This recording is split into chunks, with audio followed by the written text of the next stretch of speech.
Bien, bonjour, je m'appelle Martine Fortin, je suis coordinatrice de projet à la COXIDA et j'utilise le pronom elle. Merci, vous êtes bien, bel et bien au webinaire sur améliorer la prise en charge des dysfonctions sexuelles chez les hommes gays et bisexuels vivant avec le VIH. On va voir les résultats d'une étude qualitative faite par notre conférencier aujourd'hui. Avant de débuter, on va reconnaître que les bureaux de la COXIDA sont situés en territoire autochtone non cédé. C'est la nation Gadian-Gahaga qui est la gardienne des terres sur lesquelles nous travaillons et des eaux qui nous entourent. La ville que nous connaissons sous le nom de Montréal se nomme Tiohtià:ke et est un lieu de rassemblement pour de nombreux peuples autochtones.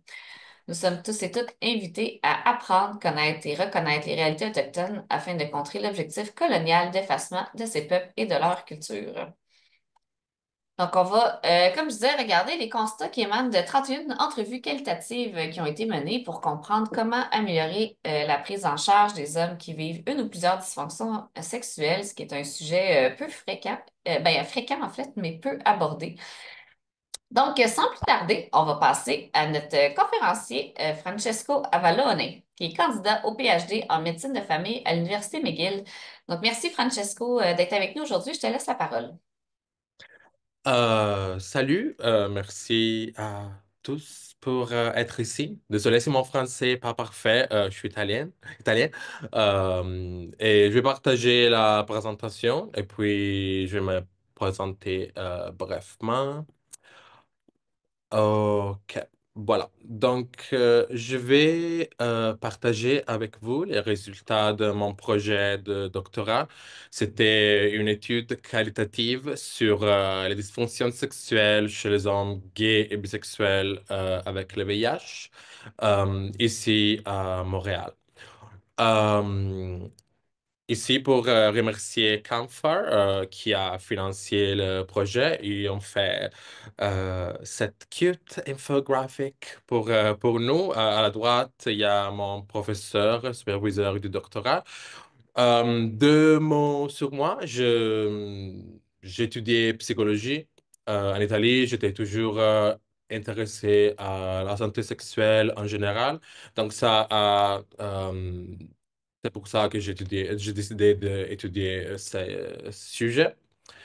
Et oui, je viens de l'Italie et c'est ça. On peut commencer avec le projet. Alors, qu'est-ce qu'une dysfonction sexuelle? C'est un terme qui fait référence à des problèmes liés à la réponse sexuelle. On peut voir ici à la droite la réponse sexuelle. Donc, la première phase est le désir sexuel et un problème dans ce contexte peut être avoir une diminution ou perte de la libido ou désir. Après, on trouve l'excitement et un problème chez les hommes dans ce cas. Ça va être la dysfonction érectile. Une difficulté à obtenir ou à maintenir une érection. Et après, les problèmes concernant l'orgasme peuvent être une éjaculation précoce ou retardée. Donc, quand quelqu'un a un orgasme trop tôt ou tard, à respect quand quelqu'un désire, donc plus tard plutôt que désiré. Et aussi, on a des problèmes avec la douleur pendant la pénétration. Ça est moins étudié chez les hommes. Euh, la littérature dans psychologie psychiatrique considère ça plus chez les femmes, mais aussi on sait que est commun chez les hommes gays et bisexuels. On peut dire aussi que le fonctionnement sexuel, c'est un élément clé de la santé sexuelle et aussi que avoir une vie sexuelle satisfaisante est une partie importante de la qualité de vie.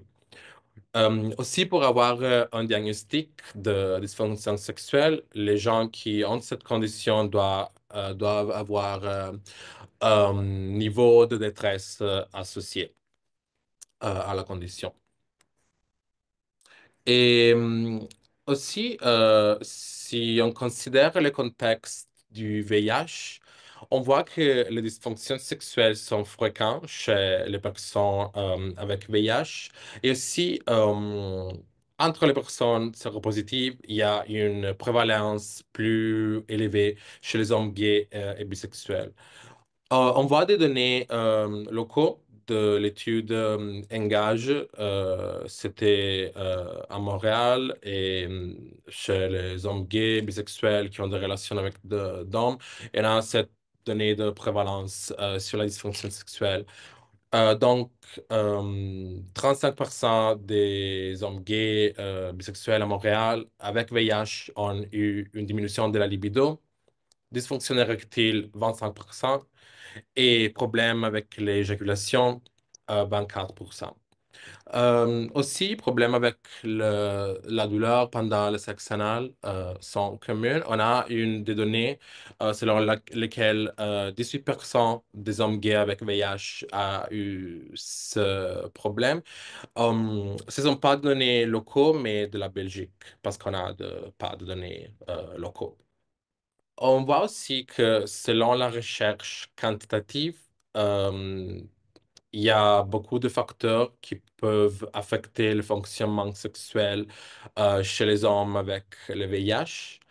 Alors, selon un point de vue biologique, des facteurs communs comme problèmes cardiovasculaires, un faible taux de testostérone peuvent être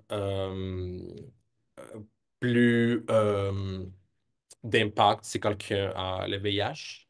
Selon un point de vue psychologique, problèmes comme chez les personnes avec le VIH, comme dépression, anxiété, sont associés à des problèmes sexuels et aussi problèmes avec les relations. Donc, par exemple, la stigmatisation du VIH ou difficultés à le dévoiler peut euh, par exemple, les personnes peuvent avoir moins envie de faire du sexe pour cette raison.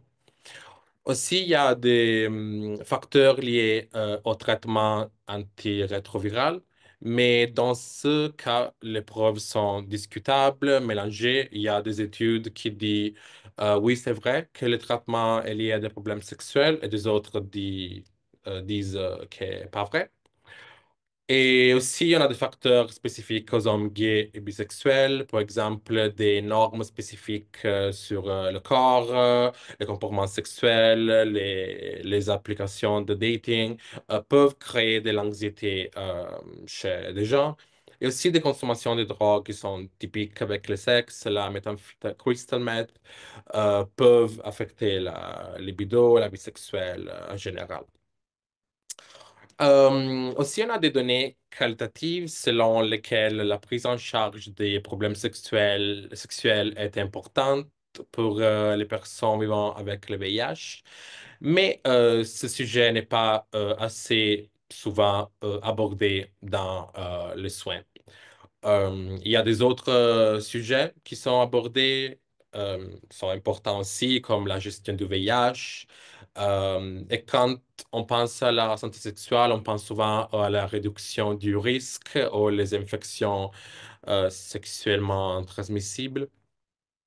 Mais si on n'aborde pas ce sujet, il y a des conséquences possibles comme des impacts négatifs sur la santé mentale. Ça peut créer des problèmes dans les relations intimes.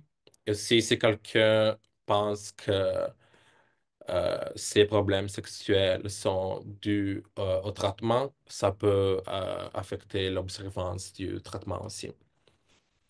On voit aussi que les patients peuvent avoir des obstacles à la recherche de soutien pour les dysfonctions sexuelles, de la stigmatisation ou honte associée au sexe en général, au VIH ou à la dysfonction sexuelle. Et on entend souvent les voix des experts, par exemple, quelqu'un en télé qui parle, un docteur en télé qui parle de dysfonction érectile. Ça, c'est important aussi, mais souvent, on n'entend pas les voix des personnes concernées.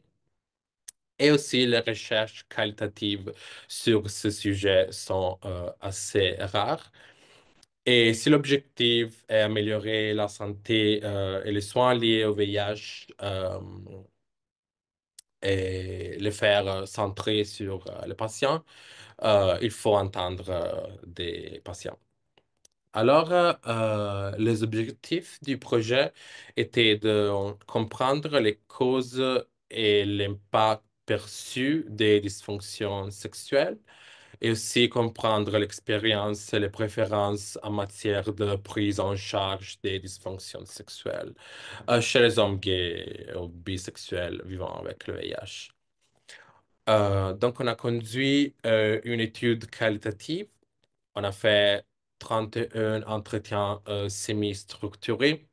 Pour être inclus dans l'étude, les participants devaient être adultes âgés d'au moins 18 ans, s'identifier comme hommes gays ou bisexuels ou avoir eu des rapports avec des hommes dans les 5 dernières années, avoir le VIH, être à Montréal et avoir eu dans les 5 dernières années un des problèmes de quoi j'ai parlé avant. Donc, on perd de libido, dysfonction érectile, éjaculation précoce ou retardée, ou rapport sexuel douloureux. Pour recruter, on a euh, parlé avec des cliniques locales de VIH, santé sexuelle, comme le Centre Santé McGill ou la clinique actuelle, et aussi des groupes communautaires Mon comme SCCM, Maison Plein Cœur, et aussi merci beaucoup à la COC aussi, Eric Fortin en particulier. Beaucoup de participants sont venus chez vous, non, de vous. Et aussi, j'ai utilisé un échantillonnage par quota. Ça signifie d'avoir une représentation égale de groupes d'âge parce que euh, autrement, l'échantillon allait être trop âgé parce qu'il y a une prévalence plus élevée chez les hommes plus âgés de dysfonction sexuelle et aussi une diversité de les types de dysfonction sexuelle que les participants ont eu. Euh, alors, après être vérifié pour l'éligibilité, les participants ont compilé un questionnaire sociodémographique. Il y avait des questions sur l'âge, le statut socio-économique, si était en relation ou pas, ou seul. Statut d'immigration, donc s'il avait immigré du Canada, et les nombres d'années vivant avec le VIH. Alors, l'entretien était sur 4 sujets principaux. J'ai débuté avec une introduction et une définition de dysfonction sexuelle. Et puis, je leur demandé les causes perçues et l'impact de dysfonction sexuelle, leur expérience avec la prise en charge et les préférences de prise en charge des dysfonctions sexuelles. Et après, j'ai analysé les entretiens avec l'analyse thématique. C'est une euh, façon de trouver thèmes dans des thèmes, des patterns dans les données. Ici, on a les données sur l'échantillon. On avait 31 hommes. Leur âge médian était 46 ans. Le plus jeune avait 27 ans. Le plus vieux, 74. Puis, c'est difficile. Puis, la moitié avait immigré au Canada et presque la moitié était célibataire. Les autres étaient en relation. La majorité avait un diplôme de l'université et était employée, mais aussi une minorité importante avait un revenu de moins de 20 000 $ par année. Et les nombres médians d'années avec le VIH étaient 15. Ici, on voit la prévalence de dysfonction sexuelle dans l'échantillon. Alors, la plus commune était diminution de la libido. 26 participants l'avaient. 25 dysfonctions érectiles, 15 éjaculations retardées, 10 éjaculations précoces et 9 douleurs pendant le sexe anal. Euh, Aussi, les participants pouvaient indiquer plus de une, et c'était commun d'en rapporter au moins trois. Donc, plus de la moitié a rapporté au moins trois. La médiane était trois ensemble, et les tréaux les plus fréquents étaient diminution de la libido, dysfonction érectile et éjaculation retardée. OK. Ici, on voit les résultats des thèmes concernant les causes perçues des dysfonctions sexuelles. Le premier thème, je l'appelais défis biopsychosociaux. Ça indique aussi le vieillissement, qui était perçu comme une cause principale des dysfonctions sexuelles. Par exemple, André m'a dit, je pense que c'est en grande partie dû au fait de veiller avec le VIH, de prendre de l'âge. Et le vieillissement était comme une expérience ambivalente. Donc, quelqu'un disait, oh, je suis content d'être plus vieux, mais je me sens plus sage, je fais de décisions meilleures. Mais aussi, quelqu'un me disait, oh, je me sens plus faible, je m'ennuie de la personne que j'étais avant. Aussi, il y avait des mentions de problèmes de santé physique, comme problèmes cardiovasculaires, cancer, infections sexuellement transmissibles et mentales, par exemple, anxiété, dépression, des problèmes avec la personnalité, ou prendre des médicaments pour la dépression qui sont associés à, par exemple, baisse de libido ou dysfonction érectile. Aussi, on a parlé d'expériences de vie négatives, comme avoir fait du travail du sexe, avoir vécu des abus sexuels, et aussi des facteurs de stress dans la vie. Par exemple, Louis m'a dit, c'était un problème multifactoriel ancré dans ma vie et mon histoire. Quand j'étais enfant, j'étais battu par mes parents, et cela m'a apporté beaucoup de problèmes auxquels je dois encore faire face aujourd'hui. En ce moment, je suis en arrêt de travail au cas d'intimidation. Alors, c'est comme beaucoup d'expériences détressantes ensemble. Le deuxième thème est vivre avec le VIH. Euh, il y avait une partie plus biomédicale.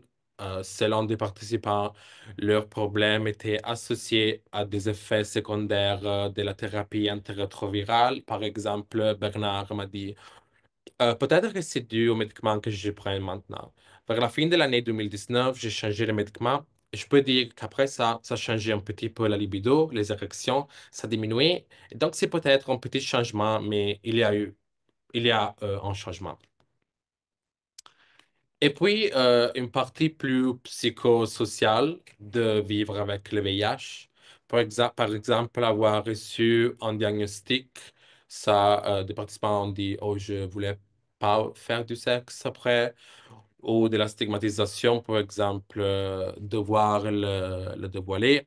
Un exemple de Benoît qui m'a dit, au Canada, on peut être criminalisé si on ne révèle pas notre statut sérologique. Mais en même temps, lorsque vous êtes sur les applications de rencontres, vous ne savez pas quand vous devez le dire à votre partenaire, en ligne, en personne.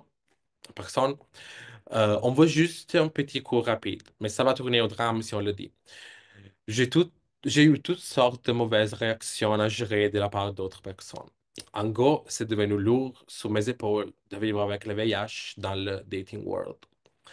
Ça se lié au troisième thème, qui c'est gérer la culture gay et ses attentes.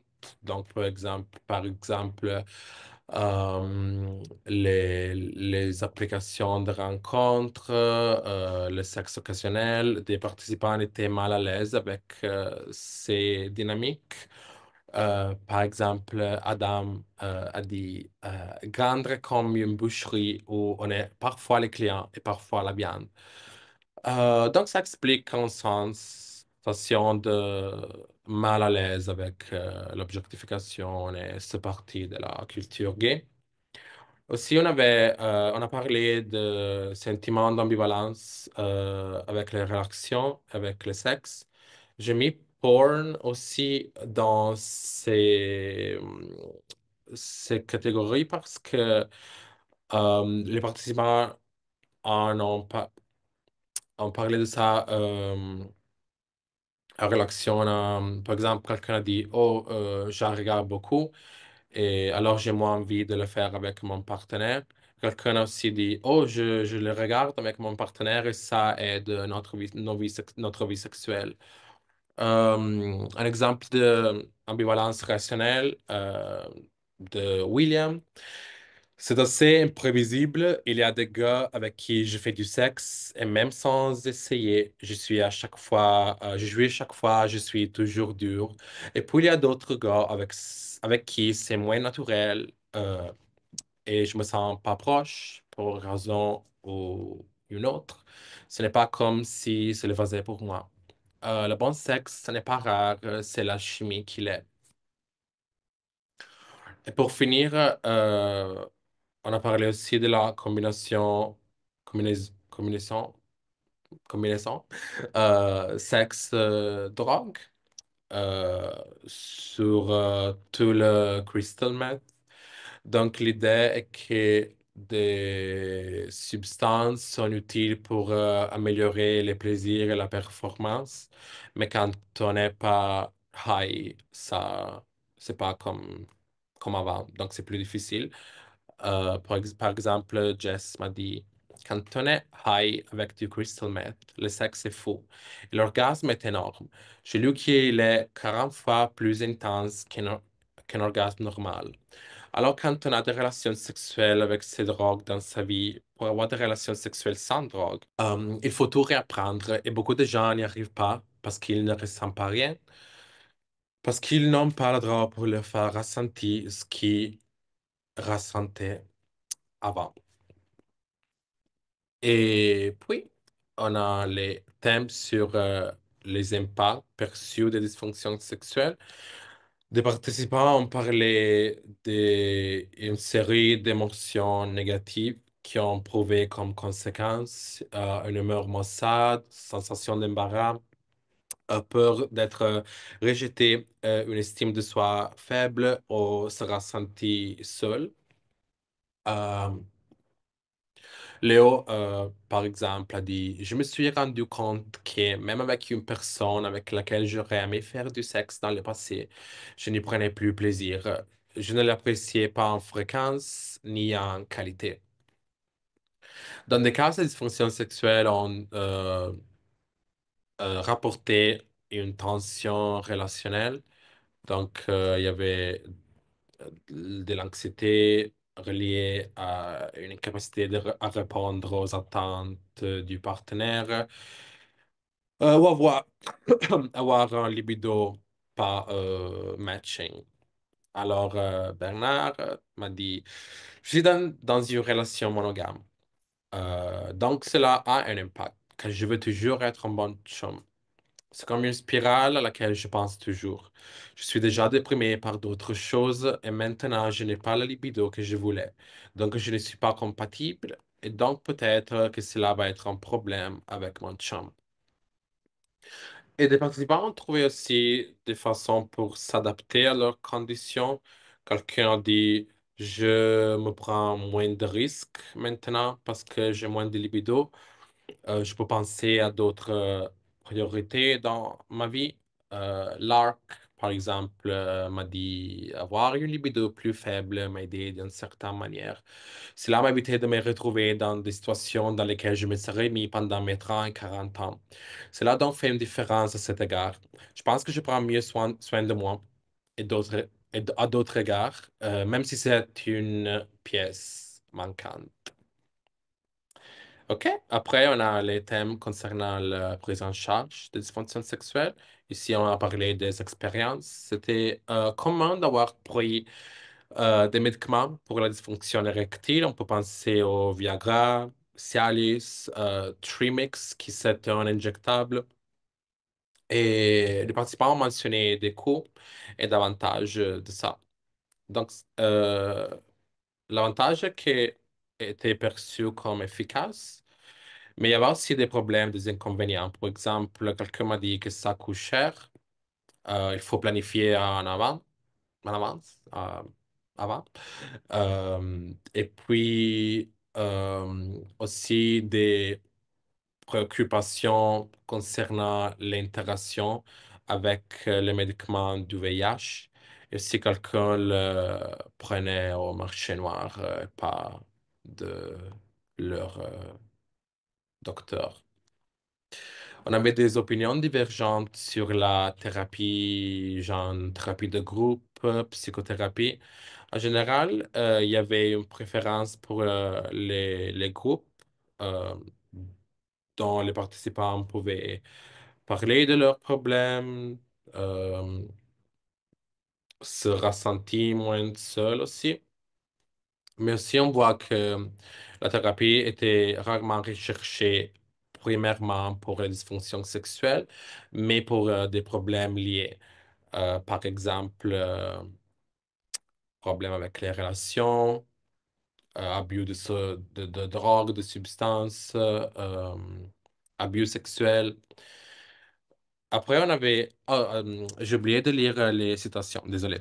Là, pour les médicaments, pour l'érection, André, par exemple, m'a dit, il m'a fallu du temps pour trouver des produits pharmaceutiques comme le Viagra et le Cialis, mais rien n'a fonctionné vraiment. J'ai la chance d'avoir un médecin très progressiste qui m'a vraiment aidé à atteindre mes objectifs.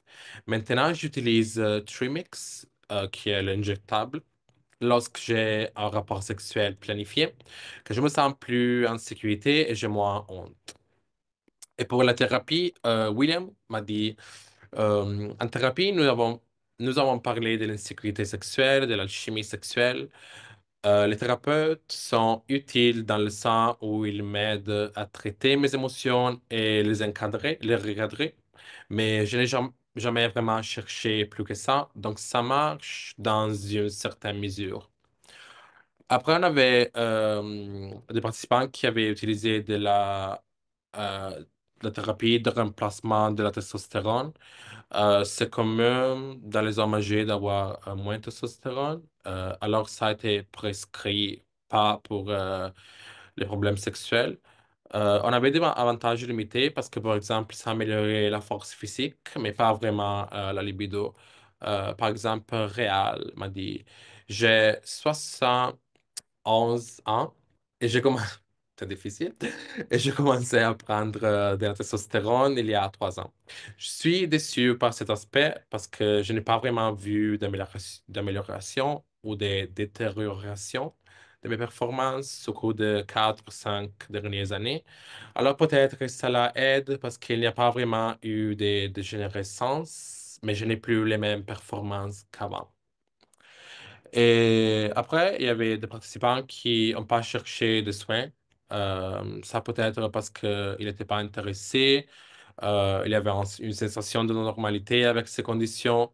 Et aussi des débats sur les définitions. Par exemple, Patrick disait dysfonctionnement pour qui? Le livre, la définition des 18e, 19e siècle. Pourquoi pensons-nous que ce sont des dysfonctionnements alors que nous savons que ce sont des éléments de la vie complexes? Et après, on a les thèmes sur les préférences pour la prise en charge des dysfonctions sexuelles. Euh, il y avait des mentions, des préférences pour les professionnels. Donc, quelqu'un a dit qu'il voulait un docteur qui avait une identité comme lui. Une personne LGBT, Adam a dit, je suis plus à l'aise avec les personnes queer. Si je vais trouver une personne, un médecin ou un psychologue, je ne disais pas que je veux un médecin gay. Une lesbienne sera très bien aussi. Mais je dis simplement que je pense que si vous n'avez pas vécu cette vie, vous vous poussiez pas la comprendre pleinement. C'est mon opinion. Je peux me tromper parce que les gens ont de l'empathie. Quelqu'un disait que pour le genre du médecin, il préfère une médecin femme en disant, oh, peut-être elle a plus d'empathie. Et une autre chose importante était d'avoir de l'expertise en matière de sexualité. L'ARC a dit que j'aime le fait que mon médecin du VIH soit incroyablement bien informée. Elle se tient au courant de toutes les nouveautés concernant la santé des hommes queer. Elle est très au courant et fait des recherches. Et s'il y avait des préférences sur l'approche avec les patients, il voulait de médecins professionnels qui étaient chaleureux, ouverts d'esprit.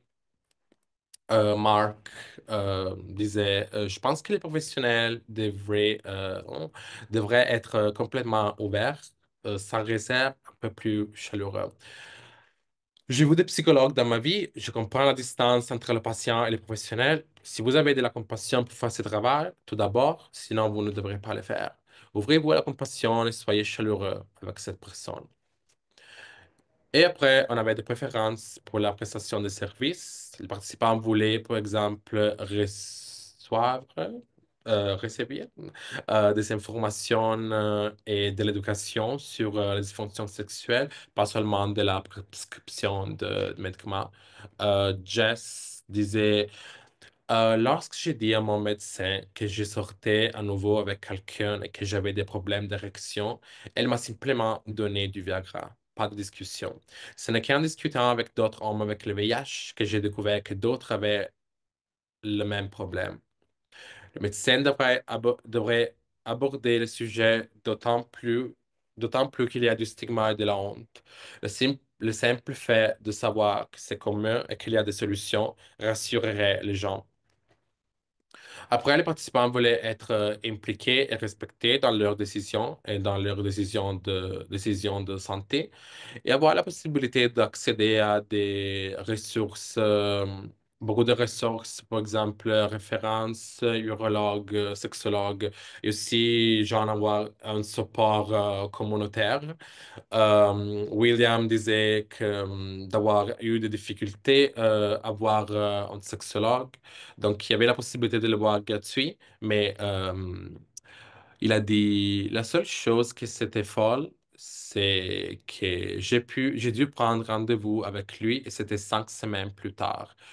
Si vous avez un thérapeute libre, vous devrez probablement avoir une option d'urgence parce que si j'avais vraiment besoin de ça, 5 semaines à partir de maintenant, c'est vraiment très loin. Vous devrez peut-être être ici parce qu'il travaille ici. Et, OK. Donc, pour répéter les résultats clés, euh, on voit que les causes perçues de dysfonction sexuelle étaient multifactorielles. On a parlé des défis biopsychosociaux et du vieillissement, vivre avec le VIH et la culture sexuelle gay. Et même si ces problèmes étaient une source de détresse émotionnelle ou relationnelle, des participants ont indiqué des stratégies pour les gérer et s'adapter. Pour la prise en charge, on a parlé des médicaments pour la dysfonction érectile qui étaient perçus comme efficaces, mais il y avait des préoccupations pour le coût, la planification ou les effets secondaires.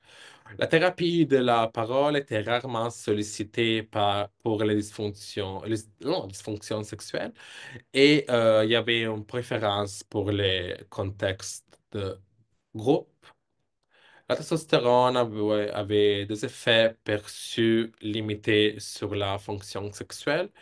Et aussi, il y avait des barrières à la recherche des soins, comme des lentes, de la stigmatisation, et aussi penser euh, vivre les symptômes comme normal et alors pas vraiment un problème. Pour les préférences de santé, les participants voulaient des professionnels LGBT ou qui avaient une expertise en matière de santé sexuelle et ouverts d'esprit vers le patient. et aussi avoir de l'information et éducation sur les dysfonctions sexuelles, participer à ces décisions de soins et euh, avoir des ressources références disponibles. OK, donc qu'est-ce qu'il faut retenir? La première chose, c'est d'avoir une approche compréhensive au traitement des dysfonctions sexuelles, pas seulement biomédicale, même si ça peut aider aussi. Éduquer le public sur le fait qu'indétectable signifie intransmissible, ça peut aider à réduire le stigma du VIH, qui était une des causes perçues des dysfonctions sexuelles. Aussi, les professionnels doivent être sensibles et informés sur la culture sexuelle gay et ses dynamiques, les relations, le sexe occasionnel, la consommation de substances, et aussi considérer les conséquences émotionnelles et interpersonnelles des dysfonctions sexuelles. Aussi, ça c'est plus pour les médecins, accompagner la prescription de médicaments pour la dysfonction érectile par du counseling aussi. Avoir la possibilité d'accéder à des services non médicaux, comme par exemple les choses organisées par les organismes communautaires. Gérer les attentes sur la thérapie de remplacement de la testostérone, parce que ça peut pas aider trop sur la sexualité. Discuter le fonctionnement sexuel en manière proactive mais sensible, c'est parce que des gens peuvent être pas intéressés à en parler ou ressentir de l'honte. Et aussi créer des environnements ouverts et non moralisateurs sur le sujet, sur la sexualité en général. Deux mots sur les limitations de l'étude. L'échantillon était auto-sélecté. Alors, peut-être que les participants étaient des hommes extravertis, ouverts ou intéressés à parler de le sujet.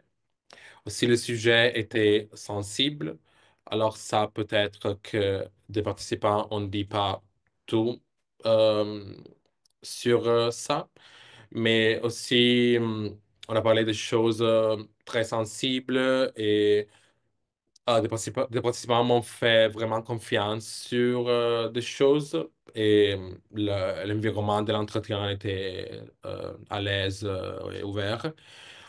Et aussi, l'étude était basée sur des dysfonctions sexuelles autodéclarées, donc pas diagnostiquées. Peut-être ça a rapporté un biais de mémorisation, mais aussi le diagnostic est fait des symptômes rapportés par les patients, donc c'est autodéclaré aussi.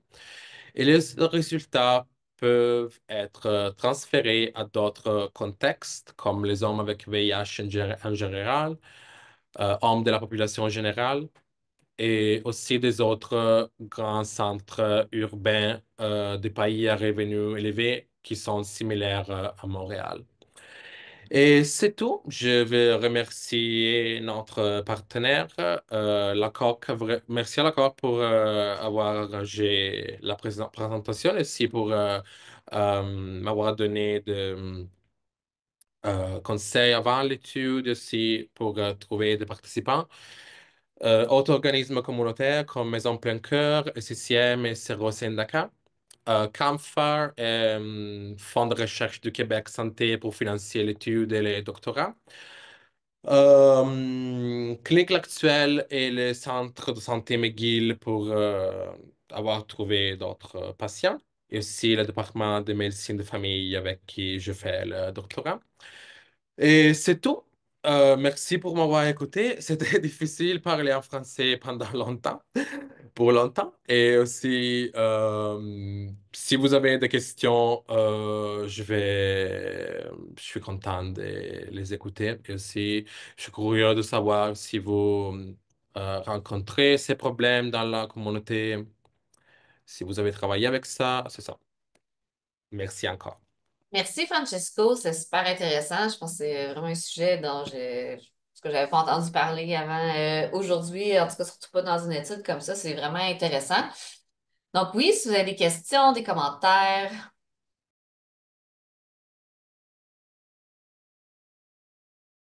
Merci pour la question. Oui, parce que si on voit au niveau de la population, si on a des données quantitatives sur le sujet, si on fait une comparaison, il y a début plus tôt chez les hommes avec VIH, ces gens communs, déjà après les 40 ans. Mais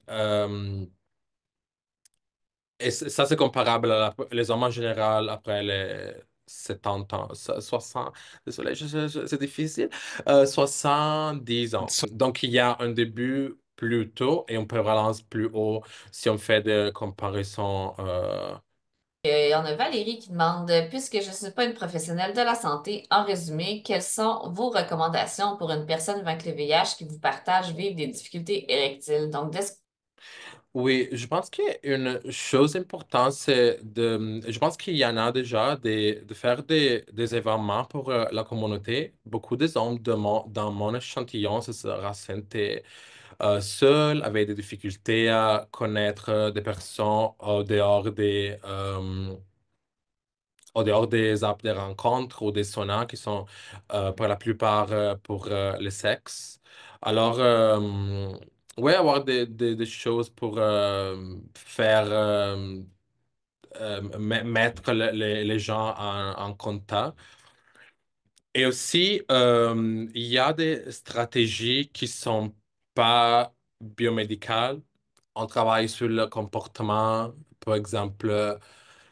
Pour l'éjaculation précoce, par exemple, il y a une technique qui s'appelle Start and Squeeze. Donc, c'est pour se traîner, pour à pas jouir trop tôt. Et ça, il y a genre une série de choses simples qui on peut faire.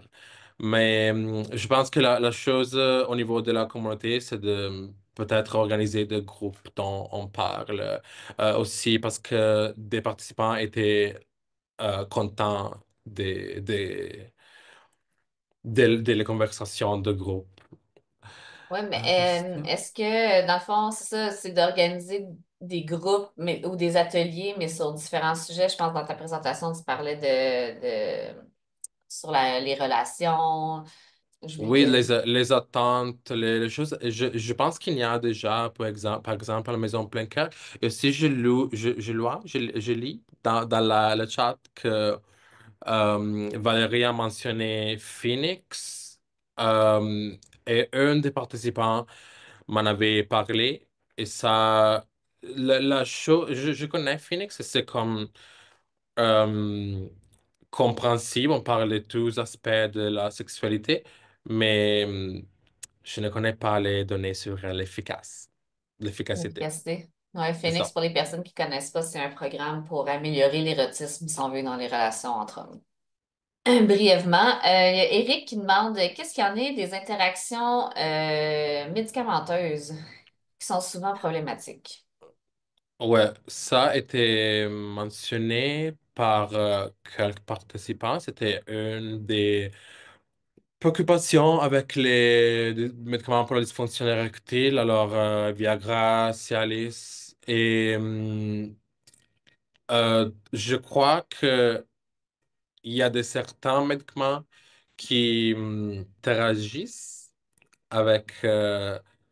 et donc, je pense que la solution, c'est d'adapter le traitement selon ça. Et parce que je suis assez sûr, pas tous les antirétroviraux sont associés euh, à des interactions.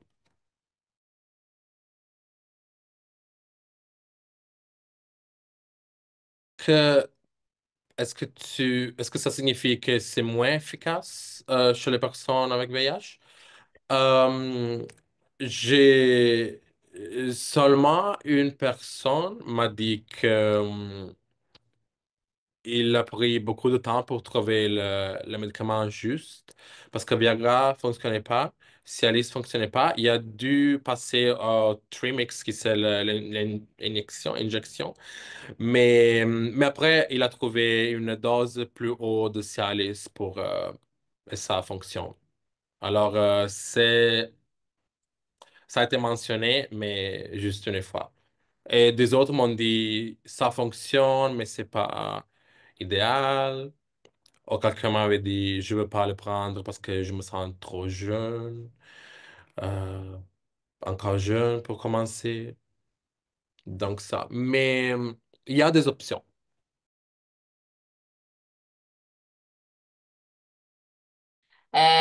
Moi, je me demandais, est-ce qu'il y a beaucoup d'ARV, savez-vous, les gens ici, qui ont un impact sur la libido? C'est la première fois que j'entendais ça. C'est peut-être les impacts qui sont moins mentionnés, je sais pas, mais Oui, je pense que, on a besoin des études quantitatives sur les aires rétrovirales viraux parce que les études sur les sujets sont assez vieux et on a des nouveaux traitements et, et je pense qu'il faut le contrôler. Genre, avoir une mise à jour sur les effets Mhm. secondaires. Parce que pour le moment, c'est pas le cas, mais les gens pensent ça. Donc, il faut le vérifier. OK. Tu avais 52% quand même d'hommes immigrants Hmm. euh, qui vivent avec le VIH, qui sont gays. C'est quand même un gros pourcentage, si on veut, statistiquement. Est-ce que, en même temps, c'est un petit échantillon, mais y avait-il des différences? Est-ce qu'il y a quelque chose à souligner par rapport à ça? Parce que c'est quand même un gros pourcentage. Oui, c'est pour deux raisons. La première est que le recrutement au centre McGill, il voit beaucoup de migrants avec VIH qui sont arrivés et ont reçu le diagnostic. Mais aussi, on voit que la population de personnes avec VIH est compris beaucoup, de plus en plus de personnes migrantes. Et c'est ça. Elles sont très simples.